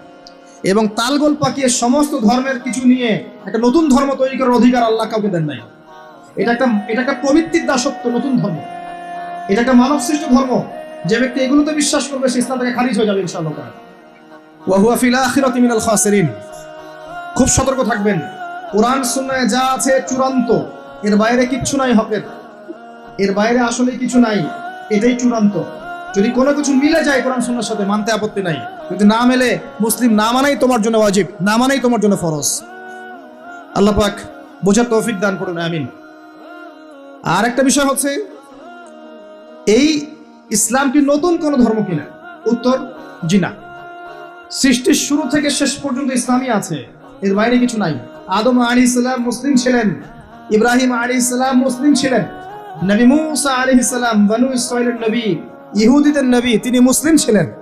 ঈসা ইবনে মারইয়াম নসরাতের নবী, মুসলিম ছিলেন। মুহাম্মদ সাল্লাল্লাহু আলাইহি ওয়াসাল্লাম মুসলিম ছিলেন। যত নবী রাসূল এসেছেন সবাই একটা ধর্ম নিয়ে এসেছেন, এর বাইরে কোনো ধর্ম নিয়ে আসেন নাই। কিন্তু এক একটা রিলিজিয়ন ছিল এক একটা অঞ্চলের জন্য, একটা সম্প্রদায়ের জন্য, নির্দিষ্ট সময়ের জন্য, স্থান এবং কালের জন্য। কিন্তু কোরআন এবং সুন্নাহ সমস্ত মানব জাতির জন্য। সুবহানাল্লাহ। এই কোরআন এবং সুন্নাহ শুধু মুসলিমদের সম্পত্তি নয়, এটা সমস্ত মানব জাতির সম্পত্তি। তো এটা যদি কেউ মনে করে যে ইসলাম নতুন ধর্ম, মুহাম্মদ সাল্লাল্লাহু আলাইহি ওয়াসাল্লাম নিজে এটা প্রবর্তন করেছেন, এই ডাহা মিথ্যাবাদী। ইসলাম চির প্রাচীন, চির নতুন, চির আধুনিক। কথা কি বুঝতে পারছেন? ইসলাম নতুন কোনো ধর্ম নয়। একদম নূহ থেকে শুরু করে, আদম থেকে শুরু করে মুহাম্মদ সাল্লাল্লাহু আলাইহি ওয়াসাল্লাম পর্যন্ত সবাই একই দাওয়াত দিয়ে গেছেন, কুলু লা ইলাহা ইল্লাল্লাহ তুফলিহুন। তোমরা সবাই বলো লা ইলাহা ইল্লাল্লাহ, আল্লাহ ছাড়া কোনো ইলাহ নাই, সফল হয়ে যাবে ইনশাআল্লাহ। ওয়া লাকাদ বাআসনা ফি কুল্লি উম্মাতির রাসূলা আন ইবুদুল্লাহ ওয়াজতানিবুত তাগুত। আল্লাহ বলছেন আমি প্রত্যেকটা সম্প্রদায়ে নবী পাঠিয়েছি, রাসূল পাঠিয়েছি এই দুইটা দাওয়াত দিয়ে, আল্লাহর ইবাদত করো, তাওহীদে থাকো, শিরক করো না, আর তাগুতকে বর্জন করো, আল্লাহ বিরোধী শক্তিগুলোকে বর্জন করে দাও। এটাই ছিল দাওয়াতের মূলনীতি। সবাই একই দাওয়াত নিয়ে এসেছে, সবাই মুসলিম ছিলেন। তাহলে সমস্যা হলো কিভাবে? সমস্যা হলো এভাবে, যখন একজন নবী ইন্তেকাল করেছেন তার পরবর্তীতে তার কওম আস্তে আস্তে আস্তে আস্তে ধর্মগ্রন্থকে বিকৃত করা শুরু করেছে। এখন হাদিসের নামে অনেক জাল হাদিস নাই, আছে না? অনেক জাল হাদিস, তারপরে অনেক উল্টাপাল্টা হাদিস মানুষ বলে বেড়াচ্ছে না, যেগুলো কোনোদিন শোনেন নাই জীবনে, আছে না? তো আল্লাহ পাক কোরআন সংরক্ষণ করেছেন, কোরআনের মধ্যে কেউ একটা চুল পরিমাণ ঢুকাতে পারবে না, বের করতে পারবে না। হাদিসের নামে অনেকেই জালিয়াতি করেছে, করে নাই? এখন এখানে যদি সমস্যা হয় তাহলে আগের ধর্মগ্রন্থগুলোর কথা চিন্তা করে দেখেন। মানুষ এভাবে নিজেদের স্বার্থে, কখনো ধর্মের স্বার্থে, কখনো দলের স্বার্থে, কখনো রাজনৈতিক স্বার্থে, কখনো ইহুদি খ্রিস্টানদের প্ররোচনায় বিভিন্ন রকম তন্ত্রমন্ত্র শুরু করেছে এবং শরীয়তকে বিকৃত করার চেষ্টা করেছে। এটা শুরু থেকেই ছিল, এভাবেই আস্তে আস্তে ধর্মগুলো বিকৃত হয়েছে। যখনই একটা ধর্ম বিকৃত হয়েছে, আসমানি কিতাবকে বিকৃত করা হয়েছে, আল্লাহ পাক নতুন নবী পাঠিয়েছেন, নতুন আসমানি কিতাব পাঠিয়েছেন। কিন্তু কিয়ামত পর্যন্ত কোরআন এবং হাদিসের বাইরে নতুন কোনো কিতাব আসবে? আর কোনো নবী আসবেন? এবার আসেন যে টপিকটা দিয়েছেন ওখান থেকে কথা বলি। এই বিশ্বের ইতিহাসটা শেষ হবে একজন নবীর হাতে। যতক্ষণ না তিনি আসছেন, যতক্ষণ না সারা ওয়ার্ল্ডে তিনি ইসলামী খেলাফা পুনরায় কায়েম করছেন, ততক্ষণ কিয়ামত হবে না ইনশাআল্লাহ। একদম টেনশন করেন না, কিয়ামত হবেই না যতক্ষণ উনি আসছেন না ইনশাআল্লাহ আযজা ওয়া জাল। তাই এভাবেই যাবে। ঈসা ইবনে মারইয়ামের হাতে পুরো বিশ্বের ক্ষমতা থাকবে ইনশাআল্লাহ। তিনি সবচেয়ে বড় ক্যারেক্টার শেষ জামানার। আর তার অনেক আগেই ইমামুল মাহদী ইন্তেকাল করবেন, অনেক আগেই ইমামুল মাহদী ইন্তেকাল করবেন। ঈসা ইবনে মারইয়াম থাকবেন 40 বছর, তিনি ইসলামী শাসন কায়েম করবেন পুরো বিশ্বে। এটা হবে কত সালে, কত বছর পর, কত শতাব্দী পর আমরা কেউ জানি না। মাল মাসউলু আনহা বিআলাম মিনাস সাইল, অনেকে এমন আমরা জানি না এটা কবে হবে, এক্স্যাক্টলি কোন সালে। কিন্তু কিয়ামতের আলামতগুলো যেভাবে একটার পর একটা আসছে, একটার পর একটা আসছে, এতে মনে হচ্ছে দূরদর্শিতার সাথে যে সময় বেশি বাকি নেই। একটা বিষয়ের আলামত প্রকাশ পেলে মানুষ বুঝতে পারে না যে একটা বিষয় ঘটতে যাচ্ছে। একজনের ক্যান্সার হয়েছে মনে করেন, নাউজুবিল্লাহ, তো ক্যান্সার হয়েছে, সে অসুস্থ হয়েছে, আস্তে আস্তে আরেকটু অসুস্থ হচ্ছে, তারপর আরেকটু অসুস্থ হচ্ছে, এক পর্যায়ে লাস্ট স্টেজে চলে গেছে। তখন ডাক্তার বুঝতে পারে না যে এনার হাতে বেশি সময় নাই। কথা বোঝা যায়? যখন এমন ভাবে সাইনগুলো একটার পর একটা আসতে থাকে, আমরা অনুমান করে ফেলি না, একটা এস্টিমেট করি না যে সম্ভবত সময় বেশি নাই, এই ব্যক্তি বেশি দিন বাঁচতে পারবে না, হয়তো না, শেষ স্টেজে আছে, ক্যান্সার ধরা পড়েছে, সে একদম শয্যাশায়ী, মৌতের আলামত প্রকাশ পাচ্ছে। তাহলে কি আপনি বলতে পারবেন না যে তার সময় হয়তো বা সন্নিকটে চলে এসেছে? এটা বলা কি গায়েব জানা হলো? গায়েবের খবর বলা হলো? এটা আপনার দূরদর্শিতা, এটা আপনার হিকমা, আপনার প্রজ্ঞা, আপনার দূরদর্শিতা, আপনার বাসীরা। তো এই বাসীরার চর্চা করা কি নাজায়েজ? আমরা হাদিসটা শেষ করি, তারপর দেখবেন নবী সাল্লাল্লাহু আলাইহি ওয়াসাল্লাম কি করেছেন। আমি বলতে চাচ্ছি, বিশ্ব এখন যে অবস্থায় আছে, আস্তে আস্তে আলামতগুলো আরো বাড়বে এবং শেষটা হবে একজন নবীর হাতে, যিনি পৃথিবীকে শাসন করবেন, একজন বাদশা হিসেবে শাসন করবেন। একজন নবী হবেন এই বিশ্বের শেষ রাজনীতিবিদ। আপনি কি বলছেন? রাজনীতি এক জিনিস আর ধর্ম এক জিনিস। একজন নবী হবে এই বিশ্বের শেষ পলিটিশিয়ান, দেখে নিয়ে। তার নাম কি? নবী ঈসা ইবনে মারইয়াম। ও ওয়ার্ল্ড ব্যাংক কিছুই করতে পারবে না তাকে, ইউনাইটেড নেশনস তার কোনো ক্ষতি করতে পারবে না, ওই ন্যাটো তার কোনো ক্ষতি করতে পারবে না, ওই ইসরায়েল তার কোনো ক্ষতি করতে পারবে না, পশ্চিমার সবাই একত্রিত হয়ে ওর কোনো ক্ষতি করতে পারবে না ইনশাআল্লাহ তাআলা। আল্লাহ পাক তাকে মদদ করবে, সাহায্য করবে। কে আছে তাকে ঠেকাবে? কে আছে তাকে ঠেকাবে? কেউ নাই। তো এটা হবে ইনশাআল্লাহ। ওই সময় কারা বেঁচে থাকবে আল্লাহু আ'লাম।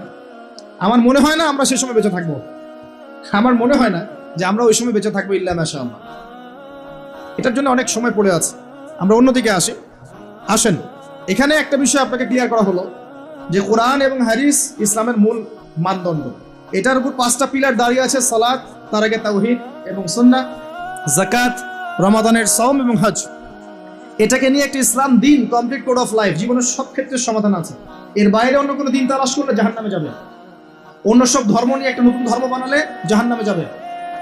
ইসলাম যেভাবে আছে এভাবেই বুঝতে হবে, নবীর বুঝ অনুযায়ী, সাহাবে কেরামের বুঝ অনুযায়ী। এর বাইরে কোনো নতুন বুঝ চালু করলেও বাতিল হবে, গণ্য হবে না। মানে আমিলা আমালান লাইসা আলাইহি আমরুনা ফাহুয়া রাদ। কেউ যদি ইসলামের নামে নতুন কোনো তন্ত্রমন্ত্র চালু করে যার পক্ষে আমাদের কোনো দলিল নাই, সেটা প্রত্যাখ্যাত, নবী সাল্লাল্লাহু আলাইহি ওয়াসাল্লাম বলেছেন। এবার আসেন দ্বিতীয় প্রশ্ন। এই ব্যক্তি প্রশ্ন করছেন, কোন ব্যক্তি? ওই যে সাদা পোশাক, কালো চুল, হাঁটুর সাথে হাঁটু লাগিয়ে বসে আছেন, যাকে আরবের কেউ দেখে নাই, নতুন মুখ মনে হচ্ছে। এবার তিনি প্রশ্ন করছেন, ইয়া মুহাম্মদ, বলেন সাল্লাল্লাহু আলাইহি ওয়াসাল্লাম, আখবিরনি আনিল ঈমান, আমাকে ঈমান সম্পর্কে বলুন।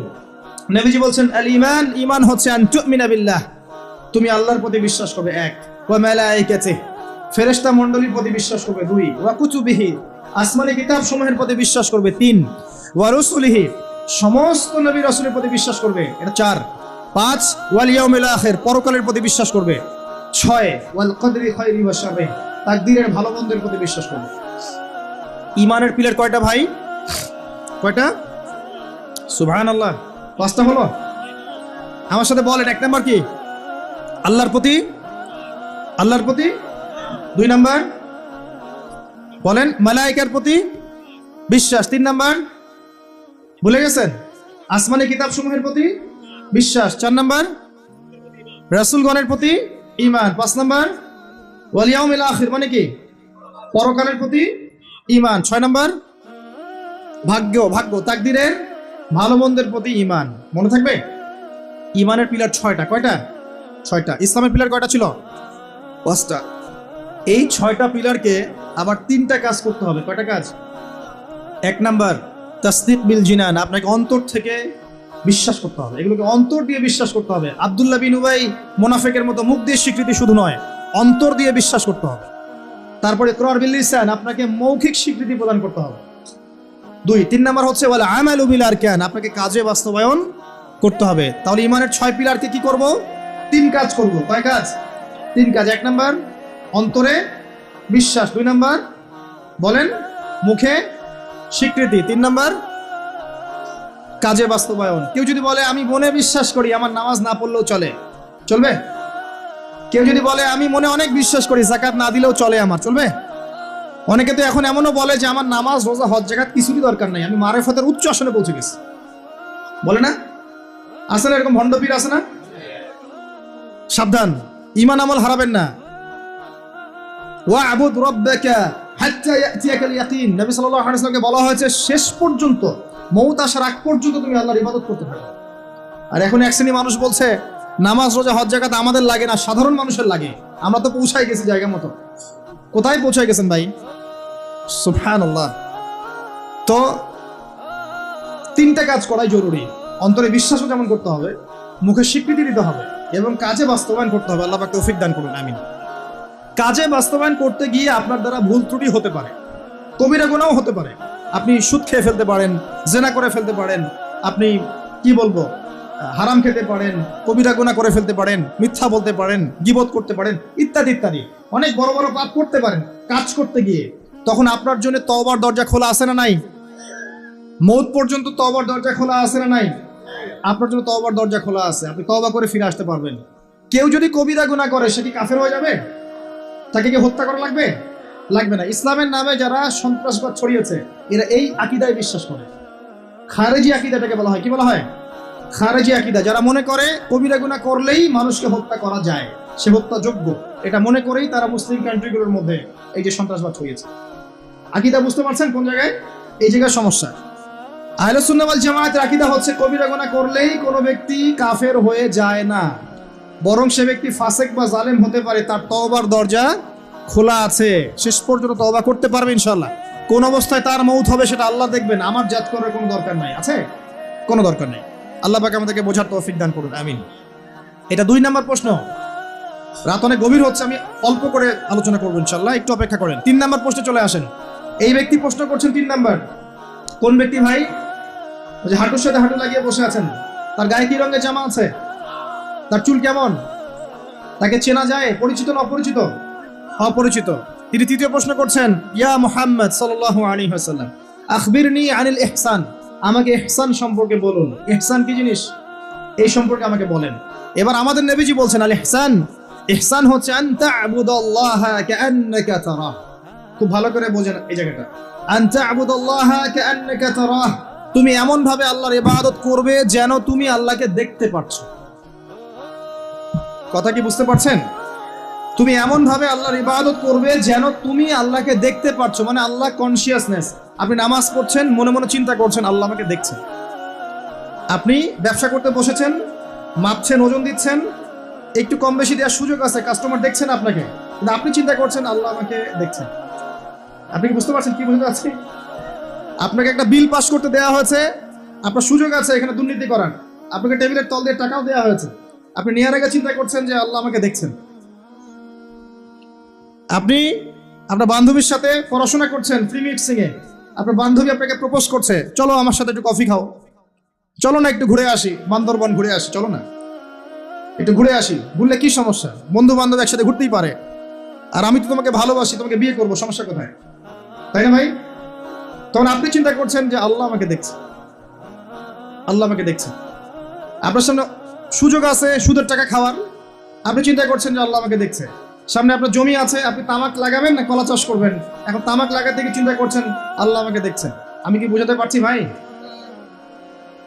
এইভাবে প্রতিটা কাজ করা, যে আল্লাহ আমাকে দেখছেন, এই চেতনার নাম হচ্ছে ইহসান। কি নাম? এটা অনেক উচ্চ পর্যায়ে। এই পর্যায়ে গেলে মানুষ আল্লাহর মারিফত পেয়ে যায়।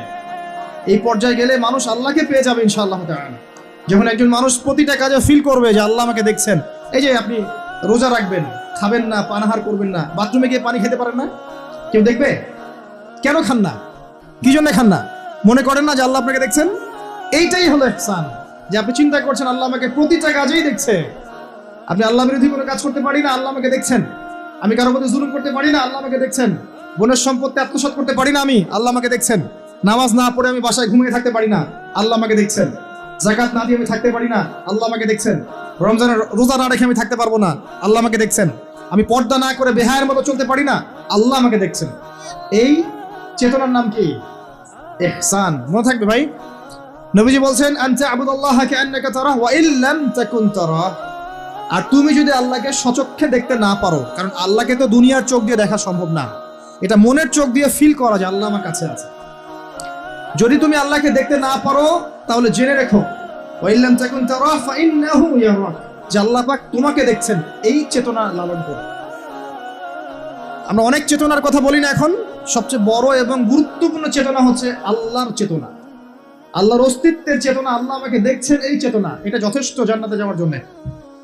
কোনো মানুষ যদি এভাবে চিন্তা করে যে আল্লাহ আমাকে দেখছেন, আমি আল্লাহকে দেখতে পাচ্ছি না, তো কি হয়েছে?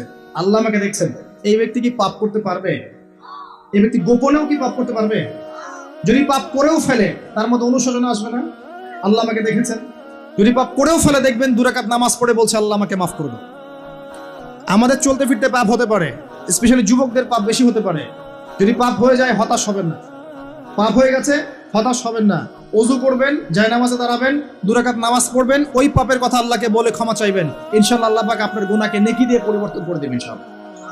যতবার পাপ হবে ততবার নামাজে দাঁড়াবেন, ততবার ওযু করবেন, ততবার 2 রাকাত নামাজ পড়বেন এবং আল্লাহর কাছে ক্ষমা চাইবেন। ইনশাআল্লাহ আল্লাহ মাফ করে দিবেন।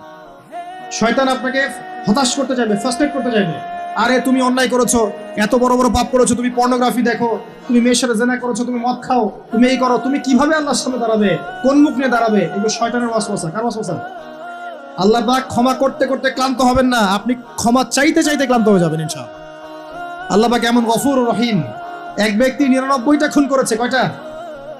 99টা খুন করে এক আলেমের কাছে গিয়ে বলেছে যে আমার কি তওবা হবে? সে বলেছে না, তওবা হবে না। সে বলেছে কি? তওবা হবে না। সে আলেম ছিল না, সে আবেদ ছিল। আবেদ মানে ইবাদত করতে বেশি বেশি, খুব বেশি জ্ঞান ছিল না। আমাদের মতো আমরা কিন্তু ইবাদত বেশি করি, জ্ঞান খুব কম। তো সে ছিল আবেদ, সে বলেছে না, তওবা হবে না। তো ও বেটারেও কোপ দিয়ে 100টা খুন করে ফেলেছে, 100 ফিল আপ। এবার সে চিন্তা করছে যে আমি কি করব। আরেকজন আলেমের কাছে গিয়ে বলছে আমি 100টা খুন করেছি, তওবা হবে? এই আলেম সত্যিকারের আলেম ছিলেন, তিনি বলেন হ্যাঁ তওবা হবে, তুমি ইস্তেগফার করো এবং এই এলাকা থেকে চলে যাও, অন্য এলাকায় গিয়ে থাকো, অন্য একটা এলাকায় গিয়ে থাকো, এখানে তোমার স্মৃতি জড়িত আছে, অন্য জায়গায় হিজরত করে গিয়ে থাকো। তো সে ব্যক্তি চলে গেল, যাওয়ার পথে তার মৃত্যু হয়ে গেছে। আল্লাহ পাকের ফেরেশতা চলে এসেছে, আযাবের ফেরেশতা এবং জান্নাতের ফেরেশতা, তারা নিজেদের মধ্যে এখন তর্ক করছে কে রূহটা নেবে, আত্মাটা কে নেবে। ওই যে রূহ কাকে বলে, সায়েন্সকে জিজ্ঞাসা করেন, সায়েন্সের প্যান্ট খারাপ হয়ে যাবে। রূহ কাকে বলে? উত্তর দেবে কি? এখন আল্লাহ পাক এই বান্দাকে মাফ করতে চাচ্ছেন। তিনি কি করলেন? আল্লাহ পাক কৌশল করলেন। তিনি বললেন জমিনটা মেপে দেখো, ফেরেশতারা তোমরা জমিন মেপে দেখো, সে যেখান থেকে বের হয়েছে সেখানকার দূরত্ব বেশি না যেখানে যাচ্ছিল ওখানকার দূরত্ব বেশি। এবং আল্লাহ পাক জমিনকে আদেশ করলেন এই জমিন তুমি লম্বা হয়ে যাও। জমিন আল্লাহর আদেশ শুনে না? এই পাহাড় আল্লাহর আদেশ শুনে না? শোনে। পাহাড়ে যা হচ্ছে, আল্লাহ রাব্বুল আলামিনের গজব চলে আসলে এই পাহাড় দেখবেন মানুষের উপর গজব ফেলবে ইনশাআল্লাহ তাআলা। সমুদ্রের কিনারে যা হচ্ছে আমরা দেখে আসলাম যে নগ্নতা অশ্লীলতা চলছে, যখন আল্লাহ পাকের গজব আসবে দেখবেন সমুদ্র ভাসিয়ে দিবে সবাইকে। দেখে নিন আল্লাহর আদেশ যখন চলে আসবে, প্রকৃতি আল্লাহর কথা শুনবে। জমিনকে আল্লাহ বললেন লম্বা হয়ে যাও, জমিন লম্বা হয়ে গেল। এবার ফেরেশতারা মেপে দেখলো সে যেখানে যাচ্ছিল ওর পরিমাণটা বেশি। আল্লাহ পাক বললেন ওকে মাফ করে দাও, ওকে মাফ করে দেওয়া। 100 খুন করেছে। কত খুন? এটা বলে আপনাকে আমি খুন করতে উৎসাহিত করছি না, কথা কি বুঝতে পারছেন? আমি আপনাকে খুন করতে উৎসাহিত করছি না। আমি বলছি আল্লাহ পাকের দয়া এত প্রশস্ত যে আপনি পাপ করলে হতাশ হবেন না, হতাশ হয়ে যাবেন না। আমি অনেক পাপ করে ফেলেছি, আল্লাহ মাফ করবেন না, এমন চিন্তা করবেন।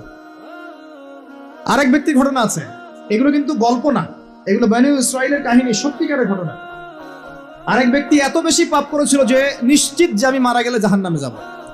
এখন সে মওতের আগে তার সন্তানদেরকে বলছে যে আমি মারা গেলে আমার লাশটাকে পুড়িয়ে ফেলবা, লাশটা পুড়িয়ে ফেলে অর্ধেক ছাই বাতাসে ভাসিয়ে দিবা, অর্ধেক ছাই সাগরে সাগরে ভাসিয়ে দিবা, অর্ধেক ছাই বাতাসে উড়িয়ে দিবা, অর্ধেক ছাই সাগরে ভাসিয়ে দিবা। সন্তানরা তাই করলো। আল্লাহ পাক সাগরকে বললেন ছাই জমা করে দাও, বাতাসকে বললেন ছাই জমা করে দাও। এরা ছাই জমা করে তাকে আবার পুনরুত্থিত করা হলো। এবার আল্লাহ জিজ্ঞাসা করছেন, তুমি এই কাজটা কেন করেছিলে? বলো, এই কাজ তুমি কেন করেছো? সেই ব্যক্তি বলছে, মিন খাশিয়াতিকা ইয়া রাব্বি, হে আল্লাহ, আমি তোমার ভয়ে এই কাজটা করেছি। আর তুমি আল্লাহ খুব ভালো করেই জানো যে আমি তোমার ভয়ে করেছি না অন্য কোনো কারণে করেছি। আল্লাহ পাক বললেন, তুমি আমার ভয়ে যদি করে থাকো আমি তোমাকে মাফ করে দিলাম। একজন ব্যভিচারী নারী, প্রস্টিটিউট বোঝেন? পতিতা বোঝেন? পতিতা বা যৌনকর্মী, যে শব্দগুলো বোঝেন? আচ্ছা, এটা তো এখন একটা প্রফেশন হয়ে গেছে, তাই না? মানুষ এটাকে একটা প্রফেশন হিসেবে নিয়েছে, নাউযুবিল্লাহ। যখন এগুলো বেশি বেশি বাড়তে থাকবে, সমাজে মহামারী ছড়াবে। আমার মাস্ক ভাইরাস ঠেকাতে পারবে না তো। এসব ভাইরাস ঠেকাতে হলে বেশ্যাবৃত্তি বন্ধ করতে হবে, অশ্লীলতা বন্ধ করতে হবে, বেহায়াপনা বন্ধ করতে হবে, জেনা বন্ধ করতে হবে, তারপরে ভাইরাস কমবে ইনশাআল্লাহ। হাদিসে স্পষ্ট, যখন একটা কওমের মধ্যে, কম বলতে এখন পুরো বিশ্বকে বোঝানো যায়, পুরো বিশ্বই একটা কম, গ্লোবাল ভিলেজ। যখন একটা জায়গার মধ্যে জেনা বেড়ে যায়, নোংরামি বেড়ে যায়, মদ পান করার প্রবণতা বেড়ে যায়, অশ্লীলতা বেড়ে যায়, জেনা বেড়ে যায়, ধর্ষণ বেড়ে যায়, ব্যভিচার বেড়ে যায়, অবৈধ যৌন সম্পর্ক বেড়ে যায়, তখন আল্লাহর পক্ষ থেকে এমন এমন আযাব আসে, এমন এমন রোগ আসে যেগুলো কখনো মানুষ নামও শোনে নাই। সমকালীন প্রেক্ষাপটটা মিলান, দেখবেন যে সারা বিশ্বে কিভাবে জেনা বেড়েছে। জেনা, পর্নোগ্রাফি, আর ধর্ষণ, আর পরকীয়ার, ব্যভিচার ঘরে ঘরে ঢুকে গেছে। এখন ঘরে ঘরে তো ভাইরাস ছড়াবে না তো কি ছড়াবে?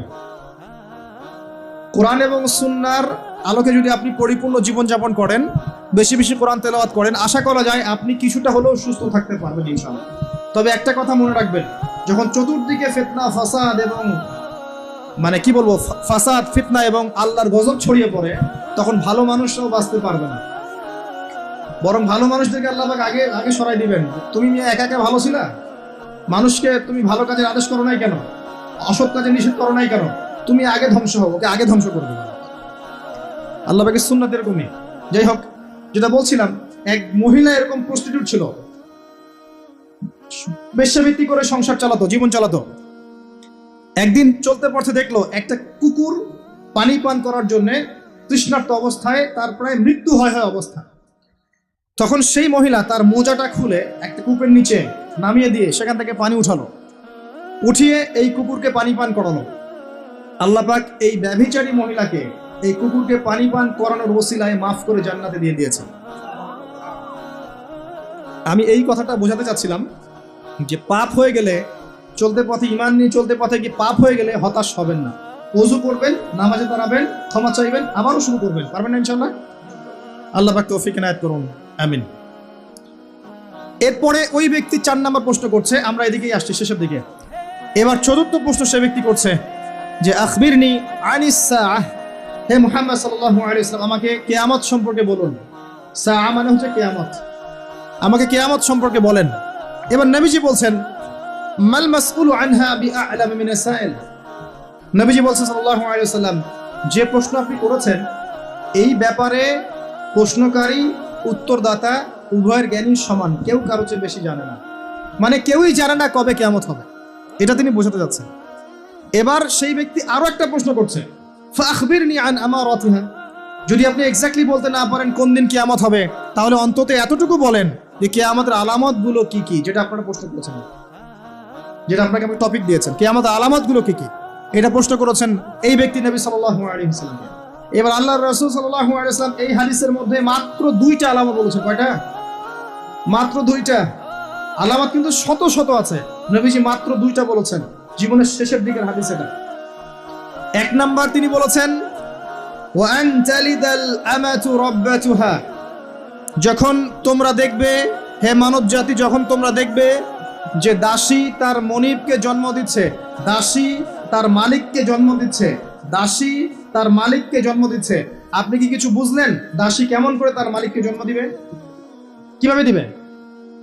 দাসী কিভাবে তার মালিককে জন্ম দিতে পারে? কয়েকটা ব্যাখ্যা আছে, আমি 3টা ব্যাখ্যা আপনাকে বলছি। 1 নাম্বার ব্যাখ্যা হচ্ছে, এটা হচ্ছে উল্টা বোঝানো হচ্ছে, উল্টা। দাসী মনিবকে জন্ম দেয় না সচরাচর। শেষ জামানায় কিয়ামতের আগে আগে সমাজের ন্যায় অন্যায়, ভালো মন্দ, হক বাতিল ইত্যাদির মানদণ্ড উল্টে যাবে। মানুষ ন্যায়কে মনে করবে অন্যায়, অন্যায়কে মনে করবে ন্যায়। মানুষ সত্যকে মনে করবে মিথ্যা, মিথ্যাকে মনে করবে সত্য। সত্যবাদীকে বলবে মিথ্যাবাদী, মিথ্যাবাদীকে বলবে পরম সত্যবাদী। খেয়ানতকারীকে বলবে আমানতদার, আমানতদারকে বলবে চরম খেয়ানতকারী।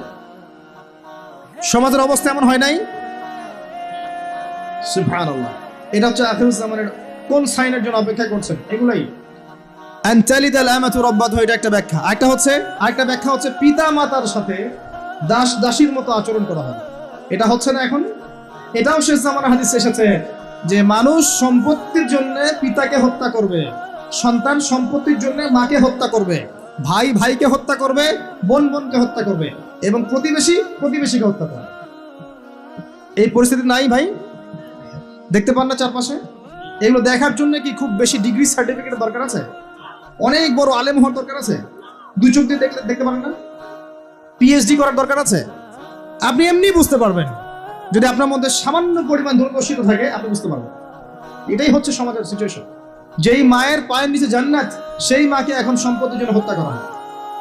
যেই বাবার সন্তুষ্টিতেই সন্তানের জান্নাত, ওই বাবাকে বৃদ্ধাশ্রমে রেখে আসা হয়। ওই যে লাইভে এসে আত্মহত্যা করে যায় মানুষ। সুবহানাল্লাহ, সুবহানাল্লাহ। যেই বাবা মা সারাটা জীবন নিজে খেয়ে না খেয়ে সন্তানকে লালন পালন করে, শেষবার সেই বাপ মাকে দেখার কেউ থাকে না। নিজে যখন হাঁটতে পারতো না, বাবা ওর হাত ধরে হাঁটায়। বাবা যখন হাঁটতে পারে না, বাবার হাতে একটা লাঠি ধরা দেয়, ও হাত ধরে হাঁটাতে পারে না। সন্তান হিসেবে আমরা এখন অপদার্থ, নোংরা প্রজন্ম।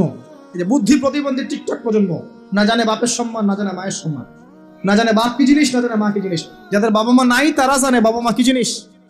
আমাদের মধ্যে যাদের বাপ মা মারা গেছে তারা জানে বাপ মা কি জিনিস, যাদের বেঁচে আছে এরা জানে না। নবী সাল্লাল্লাহু আলাইহি ওয়াসাল্লাম বলেছেন, ওই ব্যক্তির জন্য ধ্বংস যে ব্যক্তি পিতা মাতাকে পেয়েছে, তাদের খেদমত করে জান্নাত লাভ করতে পারে নাই। এই ব্যক্তির জন্য চরম ধ্বংস। পিতা মাতাকে কষ্ট দিয়েন না। মায়ের প্রসব বেদনার একটা সেকেন্ডের ঋণ আপনি শোধ করতে পারবেন না। লুকমান আলাইহিস সালাম তার সন্তানকে বলছেন, ইয়া বুনাই লা তুশরিক বিল্লাহ ইন্নাশ শিরকা লাযুলমুন আযীম ওয়া ওয়াসাইনা লিল ইনসানা বিওয়ালিদাইহি হুসনা। তোমার পিতামাতার সাথে ভালো আচরণ করো। হামালাতহু উম্মুহু ওয়াহনান আলা ওয়াহন। তোমার মা তোমাকে কষ্টের পর কষ্ট লালন করে সহ্য করে এই যে প্রসব করেছে। ওয়া ফিসালুহু ফি আমাইন, 2 বছর দুধ পান করিয়েছে। এই ঋণ শোধ করতে পারবে কেউ? আল্লাহ পাক আমাদেরকে বোঝার তৌফিক দান করুন। আল্লাহ পাক আমাদেরকে পিতা মাতার খেদমত করার তৌফিক দান করুন, আমিন। আনতালিদাল আমাতু রাব্বাতুহা, দাসী মনিবকে জন্ম দিবে মানে দাস দাসীর মতো আচরণ করা হবে পিতা মাতার সাথে। এটা এখনকার সাইন। আপনি এই বিশ্বের দিকে তাকান, দেখেন কি হচ্ছে। আরেকটা ব্যাখ্যা কি হতে পারে, এটা আমি এখন করতে পারবো। এই ব্যাখ্যা আজকে থেকে 500 বছর আগে করা সম্ভব ছিল না। সত্যি সত্যি দাসী মনিবকে জন্ম দিবে। কিভাবে? মনে করেন একটা রাষ্ট্রের নাম সিঙ্গাপুর। কি নাম?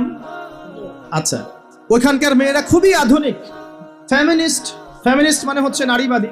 নারী পুরুষের কোনো ভেদাভেদ নাই, কাঁধে কাঁধ মিলিয়ে সব করবো, ওকে ফাইন। এখন তারা তাদের কেরিয়ারের পিছনে ছোটে। সকালবেলা উঠেই জব এবং চাকরি, কেরিয়ার ইত্যাদি ইত্যাদি। বিয়ে শাদী করেছে, ফর্মালিটিস করতে হয়। কেউ কেউ আবার ওই লিভ টুগেদার থাকে, কেউ কেউ মেয়ে মেয়েকে বিয়ে করে ইত্যাদি ইত্যাদি। কেউ ছেলে ছেলেকে বিয়ে করে, এমনও চলছে এখন আর কি। তো কেউ কেউ আবার ভুল করে বিয়ে করে ফেলেছে। এখন সন্তান হয়ে গেছে, একটা সন্তানকে তো মানুষ করার সুযোগ নাই, সন্তানকে ডে কেয়ার সেন্টারে দিয়ে এসেছে। আবার কারো কারো সন্তান নেয়ার মতো সময়ই নাই, ক্যারিয়ার নিয়ে ব্যস্ত। কথা বুঝতে পারছেন? সন্তান 7 মাস 9 মাস পেটে ধারণ করব, আবার এই সিজার বা নর্মাল ডেলিভারি, আরো 2 বছর কষ্ট ইত্যাদি ইত্যাদি। দরকার কি সন্তান নেয়ার? কি করা যায়? দরিদ্র দেশগুলো থেকে মেয়েকে হায়ার করা হয়। যেমন দরিদ্র দেশ মনে করেন যে আমাদের ধরেন মালদ্বীপ বা আমাদের শ্রীলঙ্কা বা আমাদের আফগানিস্তান বা আমাদের অন্য যেগুলো দরিদ্র কান্ট্রি, ইন্দোনেশিয়া থেকে বেশি নেওয়া হয়, যেগুলোর মাথা পিছু অনেক কম। আচ্ছা, একটা দরিদ্র দেশের মেয়েকে নিয়ে এসে একজন পুরুষ স্পার্ম মানে শুক্রাণু, তার যে শুক্রাণুটা আছে, এই শুক্রাণুটা বিশেষ পদ্ধতিতে ওই মেয়ের ওই ডিম্বাণুর সাথে মিলিত করে ইনজেক্ট করা হয়। আমি কি বুঝাতে পারছি? একটু বোঝার চেষ্টা করেন। শুক্রাণুটাকে নিয়ে মেডিকেল সায়েন্সের এখন অনেক পদ্ধতি আছে, এর মধ্য দিয়ে শুক্রাণু ডিম্বাণুকে একসাথে একত্রিত করে গর্ভের মধ্যে রেখে দেওয়া হয়। এবার এখানে বাচ্চা কনসেপ্ট করে আস্তে আস্তে আস্তে বাচ্চা বড় হচ্ছে। কার পেটে বাচ্চা বড় হচ্ছে? ওই গরিব মেয়েটা। আর শুক্রাণু কার? ওই বড় লোকের। কথা বুঝতে পারছেন কি? যার স্বামী আর স্ত্রী দুজনে ব্যস্ত, সন্তান নেওয়ার ফুরসত নাই, স্ত্রীর সন্তান নেওয়ার ফুরসত নাই, স্ত্রী ব্যস্ত ক্যারিয়ার পেছনে, ফ্যামিলিস্ট।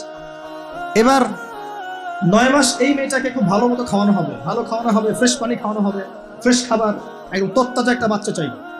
9 মাস পরে এই মেয়ে বাচ্চা খালাস করলো, সিজার হলো বা নর্মাল ডেলিভারি হলো। আর সিজার আজকে থেকে 100-200 বছর আগে ছিল না। নতুন একটা পদ্ধতি এসেছে, পেট কাটা হবে, বাচ্চা বের করে ফেলা হবে। সুবহানাল্লাহ। মনে হয় গরু, ছাগল, হাঁস মুরগির বাচ্চা হয়, মানুষের বাচ্চা সিল ছাড়া হইতে পারে না। এটা যে শেষ জামানার হাদিসে আছে, আপনাকে বললে আপনি বিশ্বাস করবেন? আখিরুজ্জামান কিয়ামতের আলামতের যতগুলো হাদিস আছে এর মধ্যে একটা এরকম হাদিস আমি পড়েছি যে শেষ জামানায় মেয়েদেরকে ধরা হবে, ওদের পেট কেটে ফেলা হবে। আর কোন নিদর্শনের জন্য অপেক্ষা করছেন? শেষ জামানায় মেয়েদেরকে ধরা হবে। মেয়ে রাজি না থাকলেও বোঝানো হবে সিজার না করলে বাচ্চা বাঁচবে না। মেয়ে রাজি না থাকলেও, পরিবার রাজি না থাকলেও বোঝানো হবে বিজনেস, যে সিজার না করলে আপনার মেয়েকে বাঁচানো যাবে না, আপনার সন্তানকে বাঁচানো যাবে না, পরিস্থিতি খুবই খারাপ। এমন ভাবে ব্রেইন ওয়াশ করা হবে, ভয়ে বাচ্চা, মা বলবে হ্যাঁ করেন, সিজার করেন, বাবা বলবে হ্যাঁ করেন, কোনো সমস্যা জানেন। এবং এর পিছনে 1 লাখ টাকা, 2 লাখ টাকা, 5 লাখ টাকা নির্দ্বিধায় খরচ করা হবে। বিজনেস, টোটাল বিজনেস একটা। ক্রিটিক্যাল অবস্থা এক জিনিস, আর নর্মালি সবাই গণহারে সিজার করছে আরেক জিনিস। এটা টোটালি একটা ব্যবসা এবং পুরো মানব জাতিকে ধ্বংস করার প্ল্যান। এটা জুলুম, মেয়েদের একটা জুলুম। শেষ জামানে হাদিস এসেছে যে আখিরুজ্জামানে মেয়েদেরকে ধরা হবে, মানে মেয়েরা ধরা দিবে না, ধরা হবে, পেট কেটে ফেলা হবে, এর ভিতরে যা আছে ওকে বের করে ফেলা হবে। স্পষ্ট টাটকা হাদিস। কেউ দলিল চাইলে আমাকে নক করে, আমি দিব দলিল ইনশাআল্লাহ। কোন সময়ের জন্য অপেক্ষা করছেন? এই সিজারিয়ান এই ট্রেডিশনটা আজকে থেকে 50 বছর আগে ছিল। আপনার দাদিরা কি এইভাবে সন্তান জন্ম দিয়েছে? তাদের 11টা বাচ্চা হইতো, 12টা 15টা বাচ্চা হইতো, আর আমার 1-2টাতেই সিজার লাগে। গরু ছাগলের বাচ্চা হয়, আমাদের বাচ্চা হইতে পারে না? সুবহানাল্লাহ, সুবহানাল্লাহ। ইভেন আমার ক্ষেত্রে এমন হয়েছিল। 12 ঘন্টার মধ্যে না করলে আপনার ওয়াইফকে বাঁচানো যাবে না। বললাম ওয়াইফ বাঁচবে, নর্মালি হবে, নর্মালি করবে। আমি যাই না মাঝে দাঁড়ানো, আলটিমেটাম সময় দিচ্ছে যে সময়ের আগে হবে না, সময় এটা পার হয়ে গেলে সিরিয়াস অবস্থা, মারা যেতে পারে, মরবে না, এভাবেই হবে, করেন। এভাবেই হয়েছে, এভাবেই। আমি কথাটা এই জন্য বললাম যে যারা পুরুষ আছেন আপনারা এবং যারা সন্তানের বাবা হচ্ছেন, আপনারা আপনাদের স্ত্রীদের জীবনটাকে এভাবে ধ্বংসের মুখে ফেলে দিন না, ওদের উপর জুলুম করেন না। আল্লাহ পাক প্রাকৃতিক নিয়ম দিয়েছেন, এভাবেই বাচ্চা হবে ইনশাআল্লাহ। ক্রিটিক্যাল অবস্থা এক জিনিস, একটা ক্রিটিক্যাল সিচুয়েশন হয়েছে তখন আপনি করতে পারেন, সেটা আলাদা বিষয়। নর্মালি এমন একটা ট্রেডিশন বানাচ্ছেন কেন? ঘরে সিজার কি দরকার আছে? আশ্চর্য একটা ব্যাপার, আশ্চর্য। এরপরে দেখবেন আরো 2 বছর তাকে এই বোঝা বয়ে বেড়াতে হবে। যাই হোক, হাদিসের মধ্যে আসেন, এই যে বাচ্চাটাকে জন্ম দিল এই মেয়েটা, গরিব মেয়েটা, এবার এই মেয়েটাকে কিছু ডলার দেওয়া হলো। তুমি 9 মাস গর্ভধারণ করেছো, তোমাকে পারিশ্রমিক দেওয়া হলো, বাচ্চাটা আমাকে দাও, তুমি বিদায় নাও। এই মেয়ে পারিশ্রমিক নিয়ে চলে আসলো। এখন এই যে বাচ্চাটা জন্ম নিল, এই বাচ্চাটা কার বাচ্চা? দাসীর না মনিবের? কার শুক্রাণু আছে? এই হচ্ছে হাদিসের ব্যাখ্যা। এখন করতে পারবেন আপনি ব্যাখ্যা, আজকে থেকে 500 বছর আগে এই ব্যাখ্যা করতে পারতেন না, কারণ এই ফিতনা 500 বছর আগে ছিল না। এই যে দাসী তার মনিবকে জন্ম দিয়ে চলে গেল। নবী সাল্লাল্লাহু আলাইহি ওয়াসাল্লাম 1400 বছর আগে বলেছেন এমন একটা সময় আসবে দাসী মনিবকে জন্ম দিবে। চিন্তা করেন, আর কতটুকু সময় বাকি আছে আপনার হাতে, আপনি ভাবতে থাকেন। আমি তো বেশি বললে সমস্যা, হজম হয় না কিছু মানুষের। খালি চোখ কান বন্ধ করে খাও দাও, ঘুমাও, 5 ওয়াক্ত নামাজ পড়ো, ব্যাস এনাফ। যখন সমস্যা আসবে তখন দেখা যাবে, এমন ভাব মানুষের। আর মনে করেন যে চাঁদ এবং পৃথিবী আছে একটা এই যে গ্রহণের মধ্যে। এখন অন্য একটা গ্রহাণু আসছে পৃথিবীর দিকে, ধেয়ে আসছে। অনেক সময় দেখা যায় না খবরে, ধেয়ে আসছে গ্রহাণু, দেখা যায় না? ধরেন ধেয়ে আসছে এবং বিজ্ঞানীরা নিশ্চিতভাবে বললো যে আগামী 10 বছরের মধ্যে এটা লেগে যাবে, আগামী 10 বছরের মধ্যে এটা পৃথিবীতে এসে পড়বে, বা 10 ঘন্টা পর পড়বে, বা 10 মাস পর পড়বে, এমনটা বলে দিল বিজ্ঞানীরা। এখন আপনি কি করবেন? আচ্ছা, যখন আসবে তখন দেখা যাবে, এত ব্যস্ত হওয়ার কিছু নাই, ঘুমাও, খাও, ফুর্তি করো, যেমন দিনকাল যাচ্ছে যাক, কোনো সমস্যা নেই। এখন আরেক দল মানুষ চিন্তা করছে ওই গ্রহাণুটাকে কিভাবে সরিয়ে দেওয়া যায়, সরিয়ে দিয়ে পৃথিবীকে কেমন করে বাঁচানো যায়। কারা বেশি স্মার্ট? ওরা সরানোর চেষ্টা করে না, ওরা বলে যে আমরা সরিয়ে দিব, ওখানে ধ্বংস করবো, ইত্যাদি ইত্যাদি। আর কেউ বলছে আচ্ছা আসুক, দেখা যাবে, সমস্যা নেই, মরতেই তো হবে, একদিন আসবে, সমস্যা নেই। চমৎকার। তো এই যে একটা বুদ্ধিবৃত্তিক পরাজয়, এর ফলশ্রুতিতে আগামী প্রস্তুতি নিতে পারবে না মানুষ। সাহাবায়ে কেরাম রাদিয়াল্লাহু আনহুম মসজিদে বসে একটা বিষয় নিয়ে কথা বলছেন, নবী সাল্লাল্লাহু আলাইহি ওয়াসাল্লাম পাশ দিয়ে যাচ্ছেন, জিজ্ঞাসা করলেন তোমরা কি নিয়ে কথা বলছো? সাহাবীরা বলছেন আমরা আলামাতুস সাআ নিয়ে কথা বলছি ইয়া রাসূলুল্লাহ, আমরা কিয়ামতের আলামত নিয়ে কথা বলছি না। সাহাবীরা কথা বলছেন কিয়ামতের আলামত নিয়ে, তাদের কোনো দরকার আছে কথা বলার? তারা তো জান্নাতে যাবেন সার্টিফিকেট প্রাপ্ত, তাদের কোনো দরকার আছে এগুলো চর্চা করার? তারা চর্চা করছেন, আলামত দিয়ে কথা বলছেন। নবীজি বললেন শোনো, 10টা আলামত না আসা পর্যন্ত কিয়ামত হবে না, এত টেনশন নিও না। 10টা আলামত না আসা পর্যন্ত কিয়ামত হবে না। দাজ্জাল, ঈসা ইবনে মারইয়াম, ইয়াজুজ মাজুজ, আপনার দাব্বাতুল আরদ, আপনার তিনটা ভূমিকম্প, ইত্যাদি ইত্যাদি, এরকম 10টা আলামত আসবে, তারপর কিয়ামত হবে। তো সাহাবীরা যে বসে বসে কথা বলছেন কিয়ামত নিয়ে, তারা কি বুঝতেন না যে কি করা লাগবে ইসলামের জন্য, কি করা লাগবে না? নাকি আমি বেশি বুঝি? তারা কি জন্য কথা বলছিলেন? কারণ তারা আগামীর প্রস্তুতি যাতে গ্রহণ করতে পারেন। কেউ যদি মৃত্যুর আলোচনা করে, পরকালের আলোচনা করে, শেষ জামানের কথাবার্তা বলে, আলোচনা করে, এটি কি এই কারণে যে মানুষ হতাশ হয়ে বসে থাকবে? নাকি এই কারণে বরং তারা আরো উজ্জীবিত হোক এবং সময়টাকে কাজে লাগাক, আগামীর দিনগুলোকে ইবাদত করে কাটিয়ে দেয়? কোনটা উদ্দেশ্য? উদ্দেশ্য কোনটা? কিছু মানুষকে বোঝানো যায় না, কারণ লাহুম কুলুবুন লা ইয়াফকাহুনা বিহা, কলব আছে উপলব্ধি করে না, ওয়া লাহুম আযানুন লা ইয়াসমাউনা বিহা ওয়া লাহুম আ'য়ুনুন লা ইবসিরুনা বিহা উলাইকা কাল আনআম বাল হুম আদাল ফাউলাইকা হুমুল গাফিরুন। আমার আগের যে লেকচার ছিলেন এই আয়াতটাকে তেলাওয়াত করেছেন না? শুনেন, আমি শুনছি না ওখান থেকে। তো এই ব্যক্তি জিজ্ঞাসা করছেন কিয়ামতের আলামত বলেন, নবীজি দুইটার মধ্যে একটা বললেন, এটা দাসী তার মনিবকে জন্ম দিবে, যেটা আপনি এখন দেখতে পাচ্ছেন। 2 নাম্বার তিনি বলছেন, লিসেন, এই হাদিসে এটাই লাস্ট। 2 নাম্বার তিনি বলছেন ওয়ান তারাল হুফাতাল উরাতাল আলাতা রিয়া আশ-শাই ইয়াতাতাওয়ালুনা ফিল বুনিয়ান। যখন তুমি দেখবে যে সমাজের সবচেয়ে দরিদ্র শ্রেণীর মানুষ, যাদের পায়ে স্যান্ডেল ছিল না এবং গায়ে কোনো জামা ছিল না, পায়ে স্যান্ডেল ছিল না, কত দরিদ্র চিন্তা করেন, গায়ে জামা ছিল না, কত দরিদ্র চিন্তা করেন, এরা ইয়াতাতাওয়ালুনা ফিল বুনিয়ান, উঁচু উঁচু অট্টালিকা নির্মাণের প্রতিযোগিতা করবে, প্রতিযোগিতা, কম্পিটিশন। নির্মাণ করবে এটা বলা হয়নি, কম্পিটিশন করবে, তোমার 10 তো আমার 15, তোমার 15 আমার 20, তোমার 100 আমার 200, কম্পিটিশন করবে।